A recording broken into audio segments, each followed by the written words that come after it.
নমস্কার বন্ধুরা, পিয়ালি রান্নাঘরে সবাইকে স্বাগত জানিয়ে আজ বানাবো মালঞ্চ মিষ্টি। তোমরা দেখো, ভীষণ ভালো লাগবে। তো চলো শুরু করি। প্রথমে 500 দুধ গ্যাসে বসিয়ে এবার একটা বাটিতে 2 চামচ ভিনিগার সঙ্গে 2 চামচ জল মিশিয়ে মিশ্রণটি দুধে আস্তে আস্তে ঢেলে চামচ দিয়ে মিশিয়ে ছানা কেটে নেব। তারপর ছাঁকনিতে জলটা ছেঁকে নেব। এবার রসটা বানিয়ে নেব। তার জন্য এক গ্লাস জল দিয়ে হাফ বাটি চিনি দিয়ে চিনি গলে গেলে একটা পাতলা রস তৈরি করে নেব।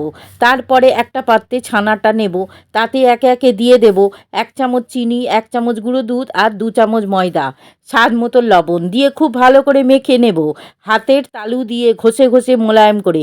এবার একটু ঘি মাখিয়ে নেব। দেখো এইরকম নরম হবে। তারপরে মাখতে মাখতে এই রকম হবে। তারপরে খুব ছোট ছোট করে লেচি কেটে হাত দিয়ে লম্বা করে প্রথমে, তারপরে দুদিকটা সরু করে আমি শেপ দিয়ে দিলাম। একইভাবে সবগুলো করে নেব। এবার রসটা একটু গরম হতে দিয়ে এদিকে কিছুটা তেল কড়াইতে গরম হলে হালকা গরম অবস্থায় একে একে ছাড়বো। এবার নেড়ে নেড়ে লাল করে ভেজে তুলে সরাসরি রসে ফেলবো। একইভাবে সবগুলো করে ঢাকা দিয়ে 10 মিনিট রাখবো।